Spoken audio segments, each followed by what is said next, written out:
Hello बच्चों, नमस्कार, राधे राधे। प्यारे बच्चों, आज एक न्यू चैप्टर स्टार्ट करेंगे जिसमें हम लोग पढ़ेंगे वृत्तों से संबंधित क्षेत्रफल। तो आइए देखते हैं। वृत्त, कोई वृत्त होता है, एक क्या है, वृत्त है। अब इस वृत्त में क्या होगा, एक केंद्र होगा और एक इसका क्या होगा, त्रिज्या होगा। ठीक बच्चों, एक क्या हो गया, केंद्र हो गया और एक क्या हो गया, त्रिज्या हो गया। अगर इसमें व्यास देखें तो व्यास क्या हो जाता है, वृत्त की सबसे बड़ी जो जीवा होती है, वृत्त की सबसे बड़ी जो जीवा होती है वह केंद्र से होकर जाता है और वही जीवा क्या कहलाता है, व्यास कहलाता है। क्या हो गया, इसका व्यास हो गया, सबसे बड़ी जीवा है। ये क्या है बच्चों, ये त्रिज्या हो गया और यहां पर ये क्या हो गया, ओ बिंदु जो है यह क्या होगा, केंद्र होगा। अब इस वृत्त में देखेंगे कि वृत्त का तो बच्चों यहां पर हम देखेंगे कि जो वृत्त का परिमाप कहें या इसका जो परिधि है वह क्या हो जाता है, वृत्त का परिमाप। वृत्त का परिमाप, वृत्त का परिमाप, इसी को हम परिधि भी बोलते हैं। वह क्या होगा बच्चों, यहां से हम देखते हैं, परि मीन्स क्या होता है, किनारा, और माप का मतलब उसको मापना। परि मीन्स किनारा हो गया, माप का मतलब उस किनारे की जो माप होता है वही क्या कहलाता है, परिमाप कहलाता है, या तो हम कह सकते हैं परिधि। तो जो वृत्त का परिधि होता है वह कितना होता है, 2 पाई आर होता है। क्या होता है बच्चों, 2 पाई आर होता है।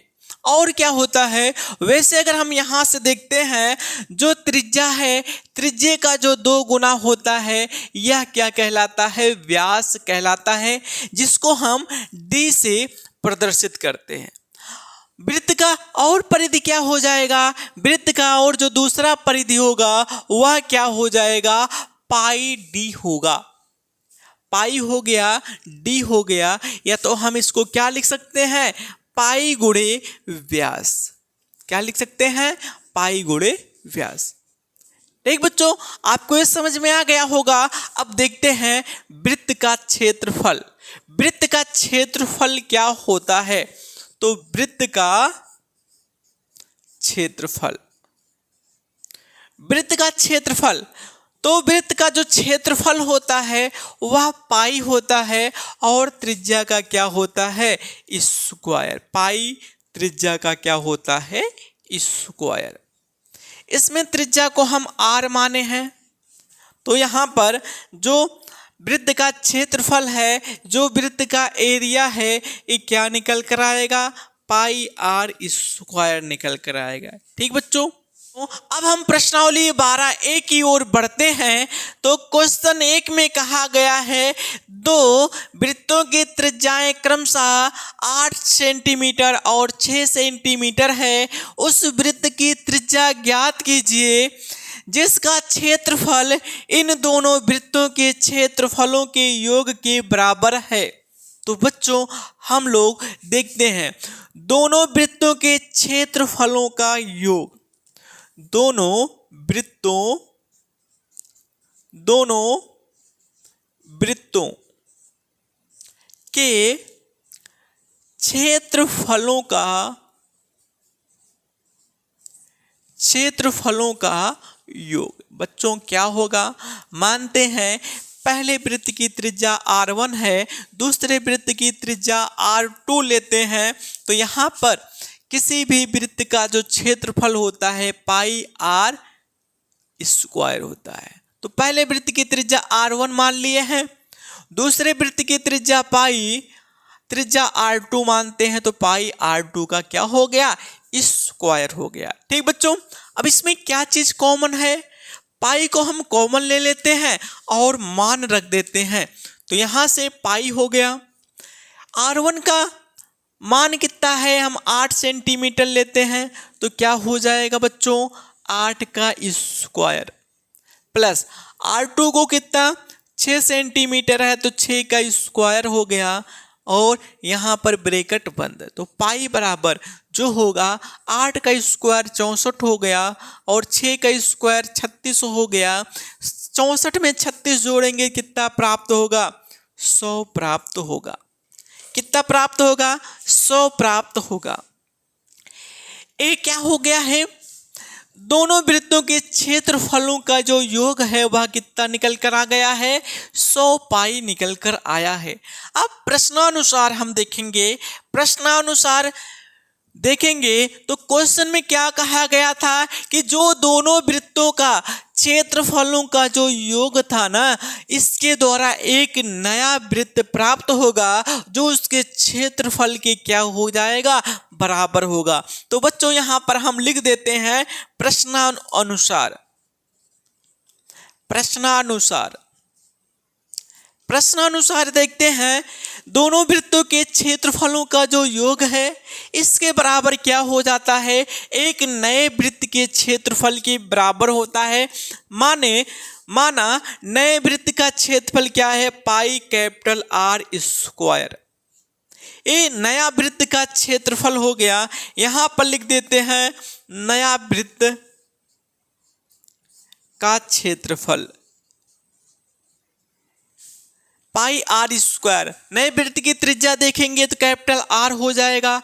इसी के बराबर क्या है, इन दोनों वृत्तों के क्षेत्रफल के योग के बराबर है, जो क्या प्राप्त हुआ था, पाई और गुणे में क्या था, 100। पाई से पाई कैंसिल हो जाएगा, R स्क्वायर बराबर कितना हो गया, 100 हो गया। R बराबर अगर देखेंगे तो 100 का वर्गमूल निकालेंगे तो कितना निकल कर आएगा, 10 सेंटीमीटर।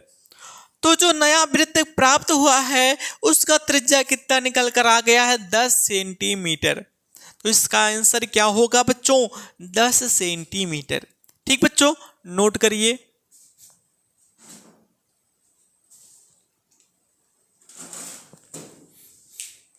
बच्चों दूसरा क्वेश्चन है, दो वृत्तों की त्रिज्याएं क्रमशः 19 सेंटीमीटर और 9 सेंटीमीटर है। उस वृत्त की त्रिज्या ज्ञात कीजिए जिसका परिधि इन दोनों वृत्तों की परिधों के योग के क्या है, बराबर है।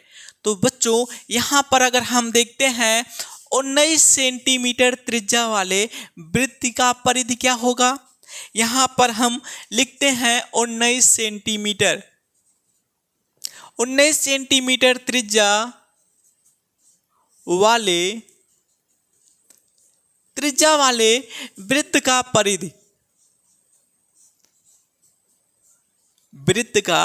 परिधि, तो बच्चों किसी भी वृत्त का परिधि क्या होता है, 2 पाई R होता है। किसी भी वृत्त का परिधि क्या होता है, 2 पाई R होता है, जिसमें त्रिज्या R का मान दिया गया है। तो फिर क्या निकल कर आएगा, 2 पाई। पहला त्रिज्या हम मानते हैं कितना है, 19 सेंटीमीटर। तो क्या हो गया, 2 पाई गुणे में क्या हो गया, 19 हो गया।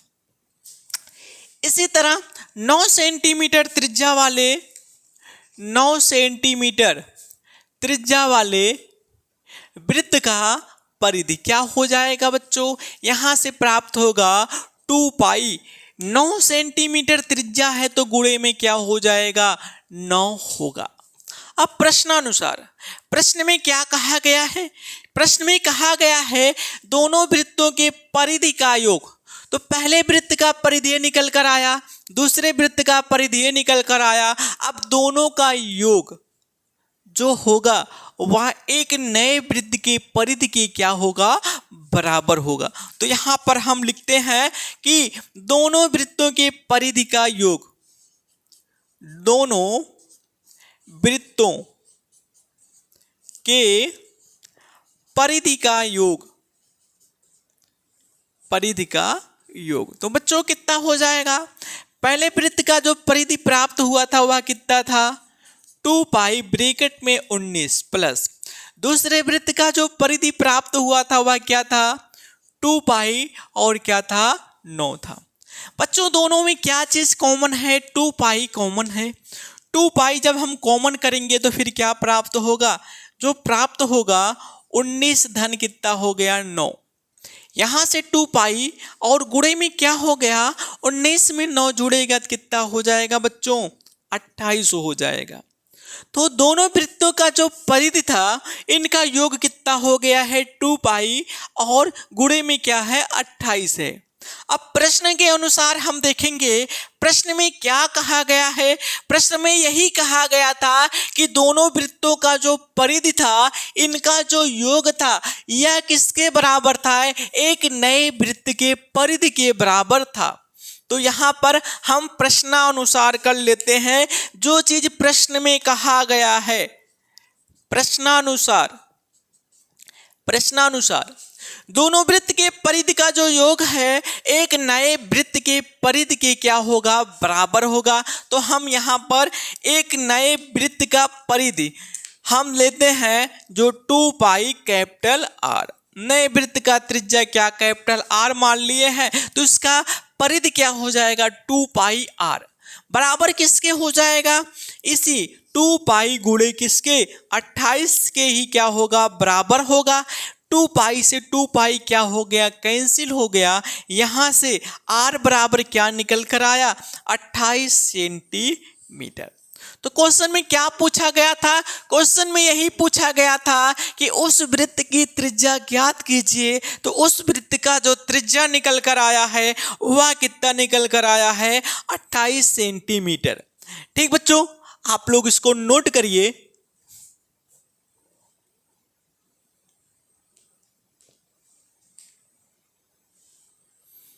बच्चों क्वेश्चन नंबर 3 देखते हैं। क्वेश्चन में कहा गया है किसी कार के प्रत्येक पहिए का व्यास 80 सेंटीमीटर है। यदि यह कार 66 किलोमीटर प्रति घंटे की चाल से चल रही है तो 10 मिनट में प्रत्येक पहिया कितने चक्कर लगाती है। तो बच्चों यहाँ पर हम एक एक पॉइंट करके लिखेंगे। कार के प्रत्येक पहिए की त्रिज्या कितना हो जाएगा, जब कार के प्रत्येक पहिए का व्यास 80 सेंटीमीटर है तो त्रिज्या क्या होता है व्यास का आधा होता है। तो यहां पर हम लिखते हैं कार के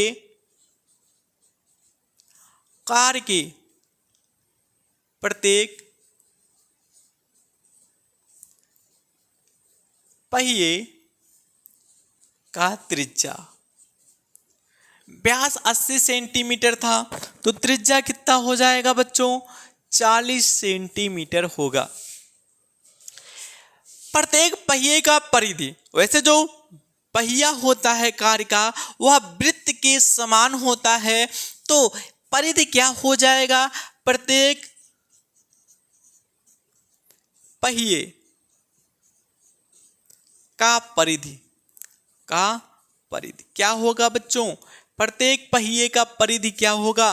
पहिया वृत्त की तरह दिखता है तो वृत्त का परिधि क्या होता है 2 पाई आर होता है। यहां से आर का मान रखते हैं जो कि पहिए की त्रिज्या है तो कितना निकल कर आएगा 2 पाई गुणे कितना हो गया 40 हो गया।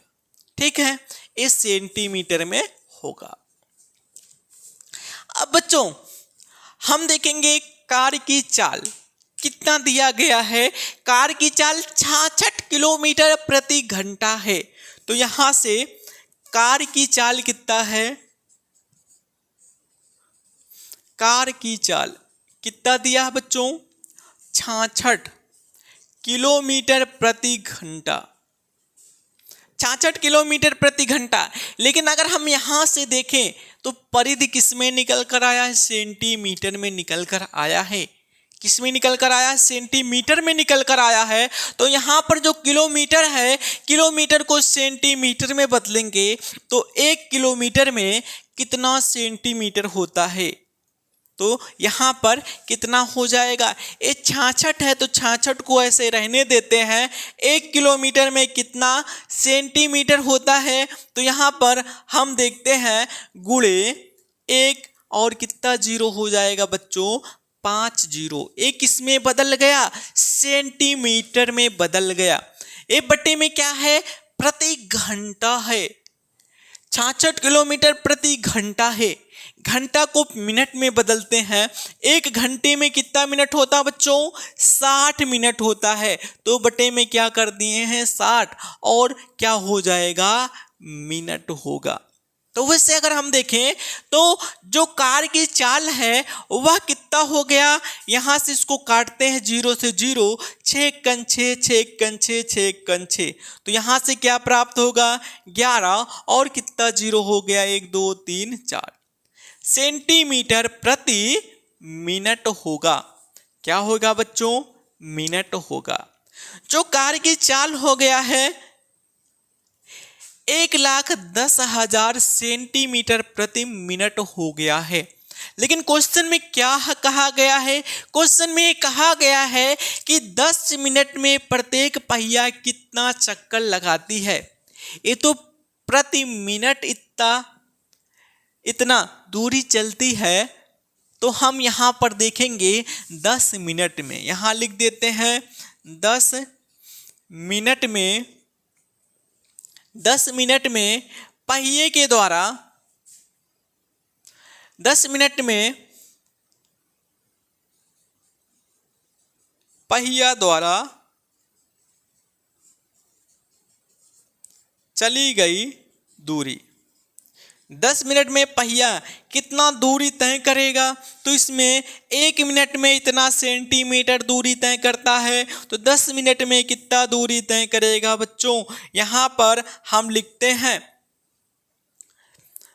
11 1 2 3 4 0 हो गया, गुणे में 10 लिखते हैं अभी, क्योंकि दूरी बराबर क्या होता है बच्चों, दूरी बराबर होता है चाल गुणे समय होता है।